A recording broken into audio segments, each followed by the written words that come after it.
அண்ட சராசரங்களிலிருந்து நான் வேறுபட்டிருக்கிறேன். ஏன்னா இந்த நான் எதுக்கு அப்படின்னா, நான் சுகத்தை அனுபவிக்கணும், நான் நல்லா இருக்கணும், எனக்கு மனைவி வேணும், எனக்கு தொழில் வேணும், எனக்கு சுகம் வேணும், எனக்கு பொருள் வேணும், எனக்கு மகன் வேணும், நான் சுகமாக இந்த உலகத்தில். இது மனிதனுக்கு இருக்கக்கூடிய அஞ்ஞானம். ஒவ்வொருத்தரும் நான்கிற ஆணவத்தை விட்டுட்டு நம்மை படைத்தவனும் நமக்கு கொடுக்கப்பட்டிருக்கிற அனைத்து ஆற்றல்களும், அனைத்து அறிவும், அனைத்து பொருட்களும் எல்லாமே அவனுடைய கருணையினாலேன்னு புரிஞ்சிட்டோம்னா, இந்த உடலும் இந்த உடல் வர காரணமான மனமும் இந்த உலகத்தில் நிரந்தரமாக வாழவே முடியாது. இப்போ என்லைட்மெண்ட் அப்படிங்கிற ஸ்டேட்டுக்கு போயிட்டா மனசுல எந்த பாரமும் இல்லாம பீஸ்ஃபுல்லா, ஹாப்பியா, ஹெல்த்தியா வாழலாம் அப்படிங்கிற ஒரு கான்செப்ட் இருக்குங்க. ஆனா அந்த ஸ்டேட்டுக்கு போறதுக்கு நிறைய கிளாரிட்டிஸ் தேவைப்படுது. இப்போ நார்மலா இந்த வேர்ல்டுலன்னு பார்த்தா நம்ம எல்லாருமே ஒன்று ஏதோ ஒரு டிசீஸ்னால கஷ்டப்படுறோம், இல்லை நம்ம லைஃப்ல செட்டில் ஆகணும், நிறைய ஏர்ன் பண்ணணும் அப்படிங்கிற ஒரு கோல் நோக்கி ஓடுறோம். இப்போ அந்த மாதிரி லைஃப்லயே இருந்துட்டு இந்த என்லைட்மெண்ட்டுக்கும் நம்மளால ஒர்க் பண்ண முடியுங்களா? இப்போ ஒவ்வொரு மனிதனுமே தனிப்பட்ட முறையில் என்லைட்டன் ஆகணுங்கிறது தான் விதி. அப்போ ஒவ்வொரு மனிதனும் அவரவருடைய வாழ்க்கையை வாழணும். இப்போ வாழ்க்கையை வாழணும் அப்படின்னா குழந்தையாகி, மாணாக்கராகி, கல்வி கற்று, தொழில் செய்து, பொருளீட்டி, திருமணம் பண்ணி, குழந்தைகளை பெற்று, அவர்களுடைய வாழ்க்கைக்கு உதவி, இறுதி காலங்களில் அமைதி பெற்று ஒடுங்கணும், இறைவனோட ஐக்கியமாகணுங்கிறது தான் சட்டம். இப்போது இந்த மாதிரி வாழ்க்கை லௌகீக வாழ்க்கைன்னு சொல்கிறோம்.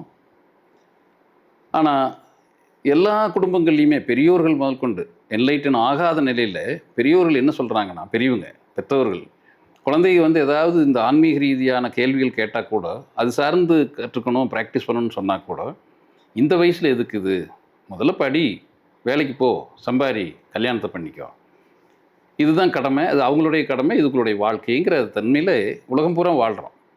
ஆக லௌகீகம் என்றும் ஆன்மீகம் என்றும் பிரிச்சுட்டோம். இதெல்லாம் முடிச்சுட்டு பிறகு ஆன்மீகத்துக்கு போகலாம். அது ரொம்ப முக்கியமாக, அது ரொம்ப ரொம்ப அறியாமையில் இருக்கிற ஒரு பாடம். காரணம் என்னென்னா, இந்த லௌகீகம் ஆன்மீகங்கிற பேதம், மனதில் பேதமே கூடாது. அதுலேயும் லௌகீகம் ஆன்மீகங்கிற பேதம் வந்தாலே அது இரண்டுபட்டு போயிடும். காரணம் என்னென்னா, ராமபிரானுக்கு உபதேசம் பண்ணுறாங்க. அனைத்துயிர் ஒன்றென்றென்னு அரும்பசி எவர்க்கு மாற்று, மனத்தினில் பேதாபேதம், பொய் களவு வஞ்சனை சூது நீக்கு, சினத்தையும் தவிர்ப்பாயாகில் செய் தவம் வேறுண்டோ தம்பி, உனக்கு நான் உறுதி சொன்னேன், உபதேசம் இதுவே கண்டாய். அப்போ உபதேசத்தில் அனைத்துயிர் ஒன்றென்றென்னு என்னன்னோ, அரும்பசி எவருக்கும் மாற்றணும். பசி, சாதாரண பசி எல்லாருக்கும் ஆற்றணும், அது சாதாரண விஷயம். அரும்பசி, உடலுக்கு பசிங்கிறது வயிற்று பசி, உணவு. மனதுக்கு பசிங்கிறது மனதில் இருக்கிற கேள்விகள். அந்த பசிக்கு சரியான அரும்பசி எவருக்கும் மாற்று. நீ உண்மையாக என்லைட்டனாக இருந்தால் எந்த மனிதன் எந்த கேள்வி கேட்டாலும் அந்த கேள்விக்கு சரியான பதிலை கொடுக்கக்கூடிய, அந்த பசியை, மனப்பசியை நீக்கக்கூடிய நிலையில் அரும்பசி எவருக்கு மாற்று, மனத்தினில் பேதாபேதம், பொய்களவு வஞ்சனை சூதுனை. அப்போ மனதில் பேதாபேதம் இருக்கக்கூடாது. அப்போ நீ ஆன்மீகம் லௌகீகம்ன்ற பேதம் வச்சிருக்கிற நிலையிலேயே உபதேசத்தில் வலிக்கிடுவோம். ஆக லௌகீகத்தில் இருக்கும்போதே நீங்கள் கல்வி கற்றுக்கணும், தொழில் செய்யணும், பொருளீட்டணும், மனைவி கட்டிக்கணும், குழந்தைகளை பெற்றுக்கணும், அவங்களுடைய எல்லாவற்றுக்கும் பண்ணும்போதே, இதெல்லாம் செயல்படப்படவே சிறு வயதிலிருந்தே, குழந்தை பருவத்திலிருந்தே ஸ்பிரிச்சுவல் ஆன்மீகங்கிற ஆன்மாவினுடைய இயலை தெரிஞ்சு, இறைவனுடைய அருளோடு ஆன்மாவினுடைய உதவியோடு அழகான முறையில் வாழ்க்கை வாழணும்.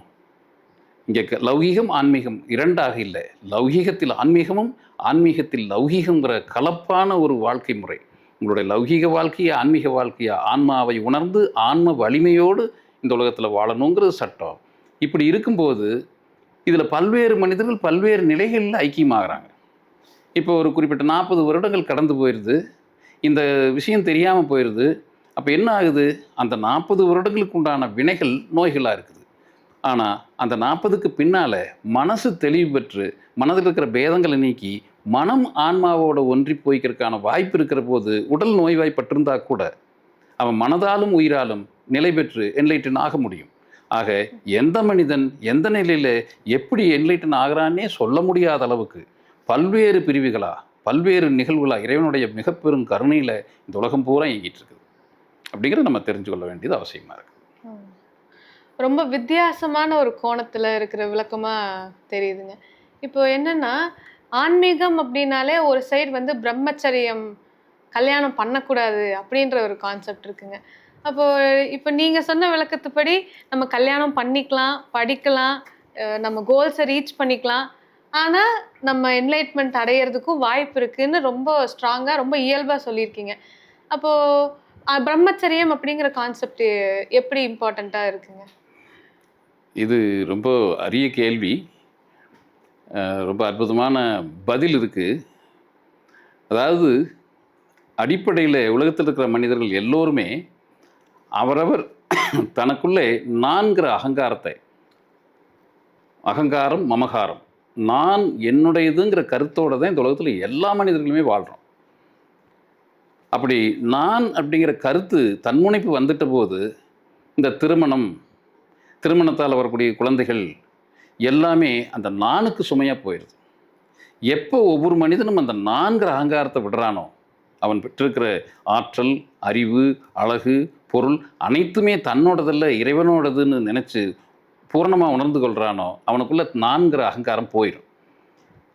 அப்போ நான்கிற அகங்காரம் போன மனிதனுக்கு அனைத்துமே இறைவனுடைய பேர் அருட்கொடை, இறைவனுடைய கருணைங்கிறது மிக தெளிவாக தெரிஞ்சிடும். அவனுடைய உள்ளத்துக்கு உயிர்நிலையிலிருந்து தெரிஞ்சிடும்.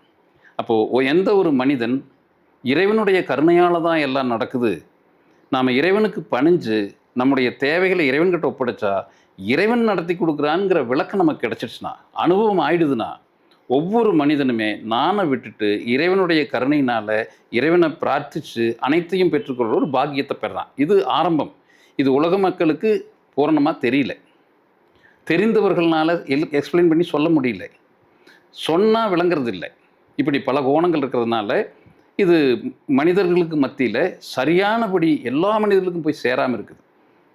அதனால் ஒவ்வொருத்தரும் நான்கிற ஆணவத்தை விட்டுட்டு நம்மை படைத்தவனும் நமக்கு கொடுக்கப்பட்டிருக்கிற அனைத்து ஆற்றல்களும், அனைத்து அறிவும், அனைத்து பொருட்களும் எல்லாமே அவனுடைய கருணையினாலேன்னு புரிஞ்சிட்டோம்னா, நமக்கு என்ன வேணுனாலும் இறைவனிடத்தில் கேட்டு பெற்றுக்கொள்ளக்கூடிய கருணை அவனிடத்தில் இருக்குதுன்னு தெரிஞ்சு கேட்டு பெற்று வாழ்கிறவங்களுக்கு இந்த உலக வாழ்க்கையில் எல்லாவற்றையுமே அழகாக அனுபவிச்சு, மாணாக்க பருவத்தில் கல்வி அழகாக கற்கலாம், தொழில் அழகாக புரியலாம், சம்பாதனை சரியாக இருக்கும், மனைவி நல்லா அமைவாங்க, குழந்தைகள் சந்ததிகள் நல்லா அமையும். அப்படி இருக்கிற சந்ததிகள் சிறப்பானதாகவும் இருக்கும். நீங்கள் சத்தியத்தின் வழியில் தான் போவீங்க. நான்கிறது சுயநலத்தின் அடிப்படையில் இன்பங்கள் அனுபவிக்கிறதுக்காக குறுக்கு வழியில் போகிறது அநியாயப்படி போகும். ஆனால் நான் இல்லாதவனுக்கு இறைவனுடைய பாக்கியமாக அவன் சத்தியத்தில் தான் போவான். அப்போ அந்த மாதிரி சத்தியத்தில் நிற்கிற போது நமக்கு உள்ளிருக்கிற அந்த தாது வித்து சத்தியத்தின்படி இருக்கும். அந்த சத்தியத்துக்கு உண்டான வித்துக்கு பிறக்கிற சந்ததி இந்த உலகத்தில் வெளிச்சமாக, உலகத்துக்கு வெளிச்சம் அளிக்கக்கூடிய ஒரு மிகப்பெரிய சந்ததியாக வரும். அப்படி யார் சத்தியத்தை நம்பிக்கை கொண்டு, இறைவனை நம்பிக்கை கொண்டு அறத்தின் வழியில் ஒழுக்க பாதையில் பயணிக்கிறாங்களோ அவங்க இயல்பாகவே பிரம்மச்சரியம், அவங்க வாழ்க்கையே பிரம்மச்சரிய வாழ்க்கையாக இருக்கும். அதுக்கு மனித அறிவு கொண்டு நான்கிறத வச்சு சொல்கிற போது தான் நான் பிரம்மச்சரியம் இருக்கிறேன்னு சொல்லக்கூடிய ஒரு தன்மை. ஆக இது பிரம்மச்சரியம் என்பதே குழப்பத்துக்குரிய விஷயமா இருக்குது. ஆக எந்த ஒன்றிலையும் நான்கிற கருத்தை, நான் எனது அகங்காரம் மமகாரம் என்கின்றதை இழந்து அனைத்தும் இறைவனோடதுங்கிற கருத்து உள்ளே வந்துட்டதுனாலே உங்களுக்கு பிரம்மச்சரியம் இயல்பாகவே வாய்க்கும். நீங்கள் பிறந்தது முதல் மரண பரியந்தம் உங்களுடைய பிரம்மச்சரியம் காக்கப்படும். இப்போ நீங்கள் சொன்ன விளக்கத்தை வச்சு பிரம்மச்சரியம்ங்கிற ஒரு வேர்டுக்கே வேற மாதிரி ஒரு டெஃபினிஷன் எழுதுன மாதிரி இருக்குங்க. ஏன்னா இப்போ குருகுலம்லலாம் போனால் பிரம்மச்சரியம்னு அது ஒரு உபதேசமாக வாங்கி கல்யாணம் பண்ணக்கூடாது, பேரண்ட்ஸை விட்டு விலகி இருக்கணுங்கிற மாதிரி கண்டிஷன்ஸ் எல்லாம் இருக்குங்க. இப்போ பிரம்மச்சரியம்ங்கிறது அவங்கவுங்க மனசு, அவங்கவுங்க ஒழுக்கம், சத்தியத்தை பேஸ் பண்ணி தான் இருக்குங்கிறத ரொம்ப அழகாக எக்ஸ்பிளைன் பண்ணீங்க. இப்போ வந்து நான் அகங்காரம்ங்கிற மாதிரி வேர்ட்ஸ் யூஸ் பண்ணீங்க. அதை பற்றின இன்னும் ஒரு கிளாரிட்டியாக எல்லாருக்குமே புரியிற மாதிரி எப்படி நம்மளுக்குள்ள அந்த நான் அப்படிங்கிறத ஐடென்டிஃபை பண்ணுறது அப்படிங்கிறத பற்றி சொன்னால் நல்லாயிருக்கும். இப்போ தத்துவாதீத விளக்கங்களில் பார்த்தா அந்தக்கரணங்கள்னு சொல்லுவாங்க. இப்போ இந்த அந்தக்கரணங்கள்னு சொன்னால் தத்துவம், மனிதனுடைய தத்துவத்தில் அந்த அந்தக்கரணங்கள்ங்கிறது சொல்கிறது மனம், புத்தி, சித்தம், அகங்காரம் சொல்கிறோம். இப்போ இதுதான் அந்தக்கரணங்கள். இந்த அந்தக்கரணங்கள் நான்கும் உயிரிலிருந்து தான் வெளிப்படுது. அவரவருடைய உயிரிலிருந்து தான் மனசு வெளிப்படுது. மனசு தான் பல்வேறு விஷயங்களை தெரிஞ்சு கொண்டதுனால புத்தியாக மாறுது. இப்போது புத்தியானது அது சித்தமாக மாறுது, சித்தத்தில் அகங்காரம் வருது. இப்படி படிப்படியாக பரிணாம வளர்ச்சியில், ஏன்னா எந்த விஷயமே பரிணாம வளர்ச்சி தான். இப்போ ஒரு பொருள் நல்ல ஒரு ஒரு தாவரம் வளர்ச்சி பெறுது அப்படின்னா அந்த தாவரம் பரிணாமத்தில் படிப்படியாக வளர்ச்சி பெறும். அதே தாவரத்துக்குள்ளே ஒரு நோய் வளர்ச்சி பெறுதுன்னா அந்த தாவரத்துக்குள்ளே நோயும் படிப்படியாக பரிணாம வளர்ச்சி பெறும். இப்போ தாவரம் வளர்ச்சி பெறுது, நோயும் வளர்ச்சி பெறுது. இப்படி எல்லா விஷயங்களுமே வளர்ச்சியினுடைய கோணத்தில் தான் செயல்படும். அந்த அடிப்படையில் ஒவ்வொரு மனிதனுமே முந்தைய காலங்களில் வாழ்ந்தோம். முந்தைய காலங்கள்னால் நம்ம நேற்று, முந்தைய வாரம், முந்தைய வருஷம் பிறந்ததுலேருந்து வாழ்ந்துருக்கிறோம். அதுக்கு முன்னால் நம்ம பிறப்புக்கு காரணமான முன் ஜென்மத்தினுடைய பதிவுகள் எல்லாமே இருக்குது. இது என்ன செய்யுது அப்படின்னா நான்கிறத வச்சுருக்கு. இப்போது என்னுடைய மனதில் நான் வந்த உடனே எப்போ நான் வந்துட்டேனோ அது அகிலாண்ட அண்ட சராசரங்கள்லேருந்து நான் வேறுபட்டிருக்கிறேன்.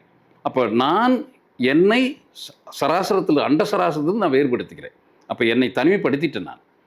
நான்கிறது அற்றுப்போகுது அப்படின்னா, ஏன்னா இந்த நான் எதுக்கு அப்படின்னா நான் சுகத்தை அனுபவிக்கணும், நான் நல்லா இருக்கணும், எனக்கு மனைவி வேணும், எனக்கு தொழில் வேணும், எனக்கு சுகம் வேணும், எனக்கு பொருள் வேணும், எனக்கு மகன் வேணும், நான் சுகமாக இந்த உலகத்தில். இது மனிதனுக்கு இருக்கக்கூடிய அஞ்ஞானம். அஞ்ஞானம்னா அது ஒரு இருள்.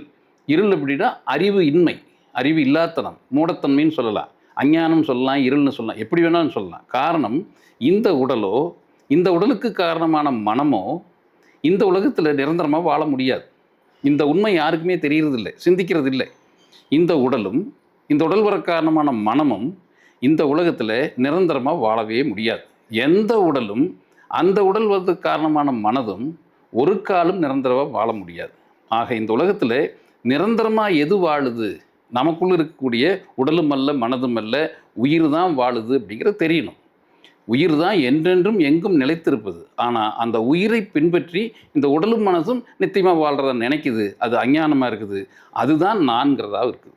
அப்போ அந்த நான் தான் உடல்லையும் துன்பத்தையும் மனதிலையும் துன்பத்தையும் பெற்றுக்கொண்டே இருக்குது. இந்த உடலும் மனமும் உயிர் தான் எல்லாத்துக்கும் மூலம்னு தெரிஞ்சு நான்கிறத மனதில் நான்கிறத விட்டுட்டோம்னா மனது அற்று போயிடுச்சு, நான்கிறது அற்று போயிடுச்சு அப்படின்னா உள்ள இருக்கிற உயிரானது இந்த உடலெங்கும் பாய்ந்து பரவி அது அண்டத்தோட ஏகமாக இயங்க ஆரம்பிச்சிடும். அப்போ இறைவனும் இறைவன் படைத்த அண்டமும் நமக்குள் இருக்கிற உயிரும் உயிர்னால் இயக்கப்படும் இந்த உடலும் ஏககதியில் ஏகாந்தமாக செயல்படும். அதுதான் ஞானம்ங்கிறது. அந்த ஞானத்தை பெறுவதற்கு முக்கிய தடை இந்த நான்கிற அஞ்ஞானம் தான் குறுக்கே நிற்குது. அப்போ நானுங்கிறது நம்ம ஒவ்வொருத்தருக்குள்ளேயும் இருக்கிற ஈகோ தான் ஒரு பேரியரா இருக்கு அப்படின்ற மாதிரி ஒரு நல்ல எக்ஸ்பிளனேஷனுங்க. இப்போ ஒவ்வொருத்தருமே அந்த நான் ஈகோங்கிறத குறைக்கிறதுக்கு என்ன பண்ணலாங்க? எப்படி நம்ம ஃபர்ஸ்ட் ஐடென்டிஃபை பண்றதுக்குன்னு சிலது சொன்னீங்க. எப்படி நம்மனால அதை கம்மி பண்ண முடியுங்க? இப்போ ஒவ்வொரு மனிதனுக்குமே நான் இருக்கு. மனிதன்னு சொன்னாலே நான் இருக்குதுன்னு அர்த்தம். இப்போ வேதத்தில் 35வது அத்தியாயத்தில், குரானில் 35வது அத்தியாயத்தில் 45வது வசனம் மிக தெளிவாக முதல் வரியிலேயே சொல்லப்படுது. இந்த உலகத்தில் பிறந்திருக்கிற இந்த உலகத்தில் குற்றங்களுக்காக பிடிப்பதென்றால், குற்றங்களுக்கு தண்டிக்கிறதுனா இந்த உலகத்தில் ஒரு உயிர் கூட வாழாதுன்னு இறைவனுடைய அறிவிப்பு. பாருங்கள், இந்த உலகத்தில் வாழக்கூடிய ஒவ்வொரு உயிருமே அதாவது செஞ்சுருக்கிற குற்றப்படி தண்டனை கொடுத்தோம்னா ஒரு உயிர், அதாவது மரண தண்டனை தான் கொடுக்க முடியும். அப்போ மரண தண்டனைக்கு உண்டானவங்க தான் எல்லாம் இங்கே வாழ்ந்துட்டுருக்குறோம். நம்ம ஏதோ நான் அப்படி வாழ்ந்துட்டுருக்கிறேன் இப்படி மரண தண்டனைக்கு உட்படுத்தப்பட்ட நிலையில் மரண தண்டனை கொடுக்கப்பட்டு இறைவன் மன்னித்து இதுக்கு நீங்கள் மன்னிப்பு தேடுங்கன்னு நமக்கு இந்த வாழ்க்கை கொடுத்துருக்காரு. அதை நம்ம முதல்ல கண்டிப்பாக விளங்கிக்க வேண்டியது அவசியம். அப்படி கேள்வி ஈகோவை எப்படி குறைக்கிறது? இது போன்ற வேதங்களையும் சத்தியங்களையும் நம்ம நுணுக்கமாக பார்க்கணும். இப்போது சாதாரணமாக இருப்பு நிலையில் இருக்கிறோம். நான் என்னோடது, இப்போ இந்த போட்டிருக்கிற சட்டை இது என்னோடதுன்னு சொல்கிறேன். இப்போ இந்த கடிகாரம் என்னோடதுன்னு சொல்கிறேன். நான் அமர்ந்திருக்கிற நாற்காலி என்னோடதுன்னு சொல்கிறேன். ஆனால் என்னோடதுங்கிறது எனக்கு அப்பாற்பட்டிருக்குது. நான்கிற போது எனக்குள்ளே இருக்குது. இப்போ நான்கிறது நான், இது என்னோடங்கிறது வெளியே இருக்குது. அப்போது நான் என்பது இந்த உடலா மனமா உயிரான்னு பார்க்கணும். இது நமக்கு தெரியாது, முதல் எடுத்தோன்னு தெரியாது. கல்வி கற்க வேண்டியது இருக்குது, வாழ்ந்தவங்க கிட்ட கலந்து கொள்ள வேண்டியது இருக்குது, நம்ம துன்பத்தை கொண்டு நம்ம யுக்தி பண்ண வேண்டியது இருக்குது. இதெல்லாம் செய்யும்போது இந்த அடிப்படையில் விசாரணைன்னு சொல்கிறோம், விசாரணைன்னு சொல்கிறோம், தேடுதல்னு சொல்லலாம், சிந்தனைன்னு சொல்லலாம், யோகம்னு சொல்லலாம், தவம்னு சொல்லலாம், ஜபம்னு சொல்லலாம், எப்படி வேணாலும் வழிபாட்டு முறைன்னு சொல்லலாம், தெளிதல்னு சொல்லலாம், இப்படி என்லைட்டன்னு சொல்லலாம், என்லைட்டன் பாதைன்னு சொல்லலாம். எல்லாம் எப்படியோ ஒரு வகையில் இந்த பொருட்கள் அனைத்தும் என்னோடதுன்னு இருக்கிற போது நான் என்பவன் எனக்குள்ள இருக்கிறேன். இப்போ நான் என்னை பார்த்து இப்படி கை காட்டுறோம், நான்னா இந்த உடலா, உடல் வர்றதுக்கு காரணமான மனமா, இந்த உடலும் மனமும் சேர்ந்து என்கிற உயிராங்கிற கேள்வி நமக்குள்ளே வரணும். இப்போ இந்த உடல் அப்படின்னு சொன்னால் பிறந்தபோது சிறுசாக இருந்தது, அது அப்படியே வளர்ச்சி பெற்று இப்போ முதுமை வந்துருச்சு, இன்னும் பாருங்க தாடியெல்லாம் நரைச்சிருச்சு, பல்லு போய் இருக்கிற தாடி நரைச்சி உடம்பெல்லாம் சுருங்கி இந்த உடம்பு மாறிட்டே வந்து நிச்சயமாக காணாமல் போயிடும். இது நிச்சயமாக உலகத்தில் எல்லாருக்கும் இருக்கிற ஒரு வாழ்க்கை முறை. அப்படி இந்த இந்த நிலையில் உடல் நிலையற்றதுன்னு தெரிஞ்சிச்சு. அப்போ இந்த உடலை நான் சொல்ல முடியுமா? இந்த உடலை நான் சொல்லக்கூடாது. இந்த உடலுக்கு காரணமான மனது இருக்குது. மனதில் பல பல கோடிக்கணக்கான எண்ணங்கள் இருக்குது. உண்ணுவதோ நாளி, உடுப்பதோ 4 முழம், எண்ணுவதோ 80 கோடி. இந்த நிலையில் மனம் இருக்குது. இப்போ இந்த மனதில் அந்த 80 கோடி எண்ணம் வர்றதுக்கு காரணமே பேதம், மனதில் பேதம். நான் இருக்கிறேன், நீ இருக்கிற, அது இருக்குது, இது இருக்குது, வாகனங்கள் இருக்குது, வீடு இருக்குது, ஃபர்னிச்சர்ஸ் இருக்குது, அங்கே ஆறு இருக்குது, குளம் இருக்குது, கடல் இருக்குது, நாடு இருக்குது, இனம் இருக்குது, மொழி இருக்குதுன்னு பல்வேறு பேதங்கள் நான் இருக்கிறதுனால. இப்போ இந்த நான் இல்லாமல் போயிடுச்சுன்னா எல்லாம் ஒரே சத்தியமாக இருக்குதுங்கிற நிலை வரும். அப்போ 80 கோடி எண்ணங்களையும் ஒரே எண்ணமாக இருப்பு நிலை இருக்கிறதுன்னு மனசு, உயிர் தான் இருக்குது, உயிருக்கு மூலமாக இறைவன் மட்டும்தான் இருக்கிறான்ங்கிற எண்ணம் வந்துருச்சுன்னா மனது நான் இழந்துடும்.